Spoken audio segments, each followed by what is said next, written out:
வணக்கம்ங்க. நம்ம இப்போ இந்த புதுசா வந்திருக்க ஆர்சிஎம் லயபிலிட்டி ஐடிசி ஸ்டேட்மெண்ட் இந்த ஆகஸ்ட் 2024 இருந்து நம்ம ஜிஎஸ்டி போர்ட்டல் அறிமுகமாயிருக்கு இல்லையா? இதை பத்தியான ஒரு ஷார்ட் வீடியோ பார்ப்போம். இப்போ ஆர்சிஎம் லயபிலிட்டி ஐடிசி ஸ்டேட்மெண்ட் எதுக்காக கொடுக்கப்பட்டுள்ளது, த பர்பஸ் என்ன அப்படின்னு பார்த்தீங்கன்னா, to assist the tax payers in correctly reporting the reverse charge mechanism transactions. A new statement called RCM liability ITC statement has been introduced ன்னு சொல்லியிருக்காங்க. அதாவது இந்த ஆர்சிஎம் liability கிரியேட் பண்றது, ஆர்சிஎம் கிரெடிட் எடுக்கிறது அப்படின்ற ப்ரொசீஜர் பார்த்தோம்னா, இது எல்லாமே செல்ஃப் liability. நாமளே ஒரு விஷயத்த பே பண்றோம், அது கிரெடிட், நாமளே கிரெடிட் எடுத்துக்கிறோம் இல்லையா? இது நாம ஜிஎஸ்டிஆர் 3B ஒரு பக்கம் liability கிரியேட் பண்றோம், டேபிள் 3ல. டேபிள் 4ல இந்த இன்புட் கிரெடிட்டை நம்ம எடுத்துக்கிறோம். ஒரு சிலர் அதே மாதத்துல அந்த கிரெடிட்டை எடுத்துக்கிறாங்க, சிலர் அடுத்த மாதங்கள்ல அந்த கிரெடிட்டை எடுக்கிறாங்க, பே பண்ணிட்டு அடுத்த மாசம் எடுக்கிறாங்க. ஸோ இதுல ஏதாவது நமக்கு கேப் இருந்துச்சுன்னா, ஏதாவது விட்டு போயிருச்சுன்னா, பே பண்ண ஆர்சிஎம் எடுக்காம இருந்தாலோ இல்ல தெரியாம பே பண்ணாம கிரெடிட் எடுத்திருந்தாலோ அதை நம்ம எப்படி அட்ஜஸ்ட் பண்ண போறோம் அப்படின்றது தான் இங்க இருக்கு. இது வரைக்கும் நீங்க அந்த மாதிரி ஏதாவது விடுபட்டிருந்தா அதை ஓப்பனிங் பேலன்ஸ் டிக்ளேர் பண்ண போறோம் இந்த ஸ்டேட்மெண்ட்ல, ஆர்சிஎம் லைபிலிட்டி ஐடிசி ஸ்டேட்மெண்ட்ல. அப்புறம் அடுத்து நம்ம தொடர்ச்சியா அந்த ஸ்டேட்மெண்ட்டை பேஸ் பண்ணி சிஸ்டம் என்ன பண்ண போகுதுன்னா, அது அந்த ஓப்பனிங் பேலன்ஸை பேஸ் பண்ணி நம்ம கிரியேட் பண்ற லைபிலிட்டியும் எடுக்கிற கிரெடிட்டையும் பேலன்ஸ் பண்ணிக்கிட்டே வரும். இப்போ the statement will be applicable from August 24 onwards. August 2024 GSTR 3B file பண்றதுல இருந்து இருக்க போது. அப்பனா நம்ம அதுக்கு பிறகு நம்ம ஜூலை எண்டு கொடுக்குற வேல்யூஸ் இங்க ஆகஸ்ட்ல இருந்து பிளஸ் மைனஸ் ஆகிட்டே வரப்போகுது அந்த ஸ்டேட்மெண்ட். குவார்டர்லியா இருந்துச்சுன்னா, கியூஆர்எம்பி ஸ்கீம்ல GSTR 3B ஃபைல் பண்றவங்களா இருந்தீங்கன்னா, அது நம்ம second quarter July September 3B file பண்ற இருக்கிற வேல்யூஸ் பிளஸ் மைனஸ் எடுத்துக்கிட்டே வரப்போகுது. ஓப்பனிங் நம்ம அப் டு ஜூன் ஓப்பனிங் கொடுத்துட்டோம்னா, taxpayers have to report their RCM ITC balance that has not been already claimed. அதாவது ஆர்சிஎம் பே பண்ணிட்டேன், நான் கிரெடிட் எடுக்காம வச்சிருக்கேன், எடுத்துட நினைச்சிட்டேன் ஆனா எடுக்கல. ஸோ இப்படியான விஷயங்கள் ஏதாவது இருந்துச்சு, அதை எங்க நான் திரும்ப எப்போ கிளைம் பண்றது, திரும்ப எடுத்தேன்னா நான் அந்த அந்த மந்த்ல நான் பே பண்ணாம எடுக்கிறேன் அப்படின்ற மாதிரியான யாராவது கேள்வி கேட்டா என்ன பண்றது, இப்படியான சந்தேகங்கள் மனசுல இருக்கும். ஆனா எக்ஸஸா ஆர்சிஎம் பே பண்ணியிருக்கேன் அப்படின்றது மட்டும் உங்களுக்கு தெரியுது அப்படின்னா, கிரெடிட் எடுக்காம இருக்கு அப்படின்னா, நம்ம இப்போ அந்த ஓப்பனிங் பேலன்ஸ்ல அதை டிக்ளேர் பண்ண போறோம். அதான் RCM liability ITC statement will display the RCM reverse charge liability paid and input tax credit claimed against those liability payments. இப்போ இந்த ஸ்டேட்மெண்ட் எதை நமக்கு காமிக்கும் அப்படின்னு சொன்னா, ஒவ்வொரு மாசமும் ஆர்சிஎம் லைபிலிட்டி எவ்வளோ நீங்க கிரியேட் பண்றீங்க, அதுல எவ்வளோ கிரெடிட் எடுத்திருக்கீங்க அப்படின்றத இந்த ஸ்டேட்மெண்ட் காமிக்க போகுது.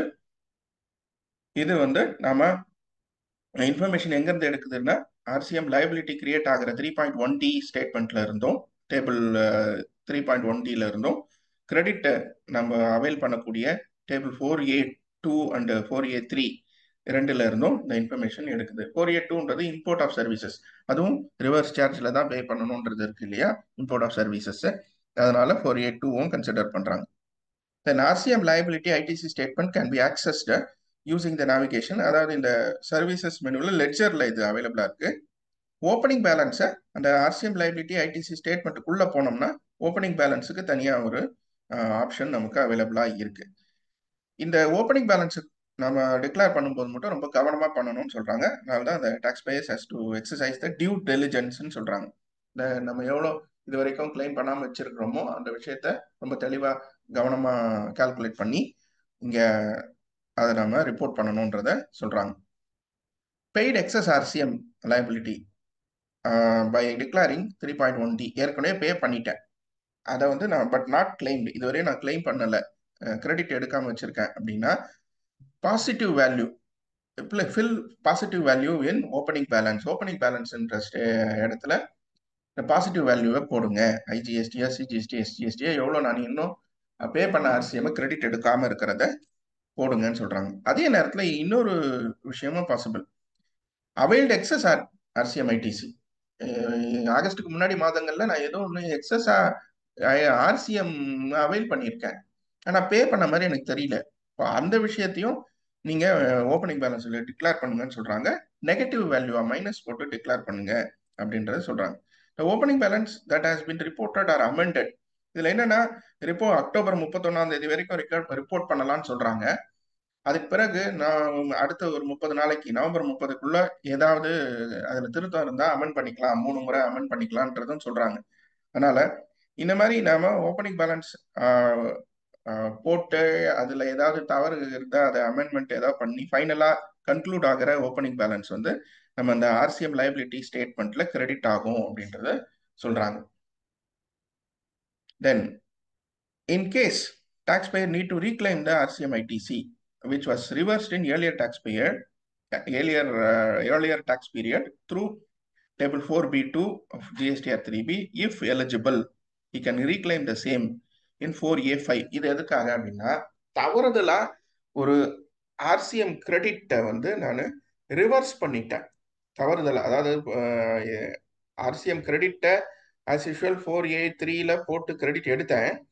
ஆனால் 4B2 B2னா 4B வந்து ரிவர்சல். டேபிள் 4Bன்றது GSTR 3Bல ஐடிசி ரிவர்சலை பற்றி சொல்லக்கூடியது. அதில் 4B2ல ரிவர்சல் அதர்ஸில் நான் ரிவர்ஸ் பண்ணிட்டேன் அப்படின்னா அந்த ரிவர்ஸ் பண்ணது அந்த ரிவர்சிபிள் கிரெடிட் ஸ்டேட்மெண்ட்ல போய் நிற்கும். அதனால அதை நம்ம இங்கே ஓப்பனிங் பேலன்ஸ்ல காண்பிக்கணும் அவசியம் இல்லை.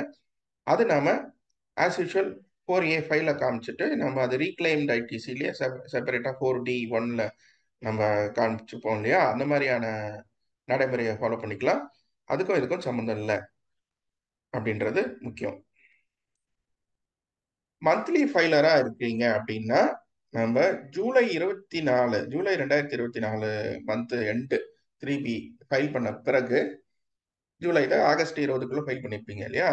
இப்போ அந்த ஜூலை ஸ்டேட்மெண்ட்ல எனக்கு இந்த அன்னைய தேதிக்கு 31 ஜூலை அன்னைக்கு ஐடிசி ஆர்சிஎம் எடுக்கப்படாமல் ஏதாவது இருந்தாலோ இல்லை ஆர்சிஎம் லைபிலிட்டி பே பண்ணப்படாமல் ஏதாவது இருந்தாலோ அதை நம்ம இங்க நெகட்டிவ்ல காமிக்க போறோம். அதாவது நெகட்டிவ் எப்போன்னா ஆர்சிஎம் கிரெடிட்டா எடுத்துருந்து நான் ஆர்சிஎம்ஏ பே பண்ணாத விஷயத்த அதுல போட போறது இல்லை. அகைன் இதுல கேள்வி கேட்பாங்க, சார் இதுவரையும் இந்த ஏப்ரல்ல இருந்து நான் ஆர்சிஎம் சிலது பே பண்ணாம இருக்கேன் சார், அதெல்லாம் இப்போ டிக்ளேர் பண்ணுங்க, பே பண்ணுங்க, கிரெடிட் எடுங்க. நீங்க ஆர்சிஎம் பே பண்ணாம கிரெடிட் மட்டும் எடுத்திருக்கீங்கன்னா அதுதான் நெகட்டிவ் நான் சொல்றேன். Then quarterly filers report the opening balance up to Q1. ஆமா, மந்த்லி ஃபைலரா இருந்தா ஜூலை 24 3B பேசிஸ். குவார்டர்லி ஃபைலரா இருந்தா first quarter April May June 3B end இல்லையா, அதனுடைய க்ளோசிங் கிரெடிட் ஏதாவது அவைல் பண்ணாம இருந்ததுன்னா அதை டிக்ளேர் பண்ணணும்ன்றது. Opening balance can be declared, இதான் நான் சொன்னேன் ஜஸ்ட் பிஃபோர். அதாவது 31 அக்டோபர் வரைக்கும் நம்ம டிக்ளேர் பண்ணிக்கலாம். அதுல ஏதாவது திருத்தம் இருந்துச்சுன்னா 3 முறை அந்த திருத்தத்தை செய்துக்கலாம், நவம்பர் 30 வரைக்கும் அப்படின்னு சொன்னேன். டாக்ஸ் பேயர்ஸ் மே ரிப்போர்ட் தர் ஓப்பனிங் பேலன்ஸ் அன்டில், அதான் இதுவும் நான் சொன்னேன், அக்டோபர் 31 வரைக்கும் தான் நம்ம ஓப்பனிங் பேலன்ஸ் டிக்ளேர் பண்ண முடியும். அது வரைக்கும் ஓப்பனிங் பேலன்ஸ்ல எதுவுமே நீங்க வேல்யூஸ் டிக்ளேரே பண்ணலன்னா அதுக்கப்புறம் நம்ம அதில் போட முடியாது. ஆனால் அப்போ ஏன் 30/11 வரையும் சொல்றீங்களேன்னா ஏதோ வேல்யூ நீங்க ஓப்பனிங்ல போட்டுட்டு அதில் திருத்தம் செய்யறதுக்கு அதுக்கப்புறம் டைம் இருக்கு. வேல்யூ எதுவுமே போடல, 0 வேல்யூ தான் இருக்குன்னா ஃபர்தரா நம்ம அதில் ஓப்பனிங் பேலன்ஸ் எதுவும் போட முடியாது அக்டோபர் 31 பிறகு. Closing balance section of the statement will show the outstanding balance of the reversed input credit under reverse charge mechanism. அந்த closing balanceன்றது எவ்வளோ நம்ம ஐடிசி கிளைம் இருக்கு, நம்ம ரிவர்ஸ் சார்ஜ் மெக்கானிசம்ல பே பண்ண ஆர்சிஎம் இன்னும் கிரெடிட் எடுக்கப்படாமல் எவ்வளோ இருக்குன்றத காமிக்கும் அப்படின்னு சொல்றாங்க. இது எங்க இருக்கு? சர்வீசஸ் மெனுல லெட்ஜர்ஸ் மெனுக்குள்ள போனோம்னா இந்த ஆர்சிஎம் லைபிலிட்டி ஐடிசி ஸ்டேட்மெண்ட்ன்ற ஆப்ஷன் புதுசா இருக்கு. அதுக்குள்ள போனோம்னா நமக்கு ஆர்சிஎம் லைபிலிட்டி ஐடிசி ஸ்டேட்மெண்ட் இருக்கு ஒன்று. ரெண்டாவதா ரிப்போர்ட் ஆர்சிஎம் ஐடிசி ஓப்பனிங் பேலன்ஸ்னு இருக்கு. அந்த அந்த ஓப்பனிங் பேலன்ஸை நம்ம 31 அக்டோபருக்குள்ள நம்ம கொடுக்க போறோம். இப்போ ஆர்சிஎம் லைபிலிட்டி ஐடிசி ஸ்டேட்மெண்ட்டுக்குள்ள போனோம்னா எப்படி இருக்குன்னா அது ஒரு பெரிய பீரியட் ஃப்ரம் 2 போட்டிருக்கு. அதை பிடிஎஃபா டவுன்லோட் பண்ற மாதிரியே இருக்கு. இதெல்லாம் நம்ம ஓப்பனிங் பேலன்ஸ் கொடுத்து ஆகஸ்ட் மாசம் ரிட்டர்ன் ஃபைல் பண்ண பிறகு தெரியும் இந்த ஸ்டேட்மெண்ட் எப்படி இருக்குன்னு சொல்லிட்டு. குவார்டர்லி ஃபைலர் இருந்தாங்கன்னா செகண்ட் குவார்டர் ஃபைல் பண்ண பிறகு இந்த ஸ்டேட்மெண்ட் எப்படி ரிப்போர்ட் ஆகுது அப்படின்றத பார்க்கலாம். டிக்ளரேஷன் ஆஃப் ஓப்பனிங் பேலன்ஸ் பாருங்க, IGST, CGST, SGST, chess 3 portion காமிக்குது. இதை நம்ம ஆகஸ்ட் மாதம் 3B ஃபில் பண்ணி முடிக்கிறதுக்கு முன்னாடி ஓப்பனிங் பேலன்ஸ் டிக்ளேர் பண்ணிட்டோம்னா நமக்கு வந்து ஆகஸ்ட் மாசத்துல இருக்கிறத பிளஸ் மைனஸ் ஆகிட்டு இந்த விஷயங்கள் நமக்கு ரிப்போர்ட் ஆகும். இந்த ஸ்டேட்மெண்ட் நமக்கு தெரிய வரும். நன்றி. இப்போ இந்த இன்ஃபர்மேஷன் உங்களுக்கு ரொம்ப பயனுள்ளதா இருந்திருக்கும்னு நினைக்கிறேன் நான். இதே போல நிறைய சிறு சிறு தகவல்கள் நம்ம அன்றாட ஜிஎஸ்டி ஃபைலிங்லையும் நிறைய கம்ப்ளைண்ட்ஸ் ரிலேட்டட் விஷயங்கள்லையும் என்னென்னன்றதை பார்த்துக்கிட்டே இருப்போம். தொடர்ந்து இந்த சேனலை பார்த்துட்டே இருங்க. ஜிஎஸ்டியில் பயணிக்கிற எல்லாரும் இந்த வீடியோஸை பாருங்க. உங்கள் நண்பர்கள் யாராவது ஜிஎஸ்டி சார்ந்த துறையில் இன்வால்வ் ஆகிருக்கிறவங்க எல்லாருக்கும் இந்த வீடியோஸை ஷேர் பண்ணுங்க. சேனலை சப்ஸ்கிரைப் பண்ணி வச்சுக்கோங்க. அடுத்தடுத்த வீடியோக்களை நாம தொடர்ச்சியாக பார்ப்போம்.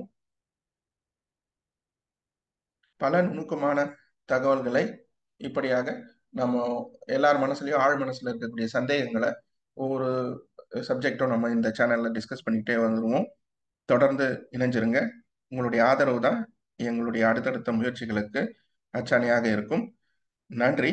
எங்களுடைய அடுத்த வரவிருக்கக்கூடிய ஆன்லைன் வகுப்புகளில் யாராவது பங்கேற்கணும்னு விருப்பப்பட்டாலும், ஏன்னா நாங்கள் பெய்டு செஷன்ஸும் நடத்திக்கிட்டு இருக்கோம், சில ஃப்ரீ செஷன்ஸும் நடத்திக்கிட்டு இருக்கோம், இந்த நாலேஜ் பேஸ்டு செஷன்ஸும் நடத்திக்கிட்டு இருக்கோம்.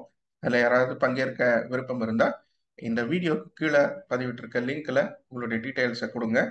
நாங்கள் சம்மந்தப்பட்ட செஷன்ஸ் வரப்போ உங்களுக்கு தெரியப்படுத்துகிறோம். எங்களோட இணைந்து பயணித்ததற்கு மனமார்ந்த நன்றிகள். அடுத்த வீடியோவில் சந்திப்போம்.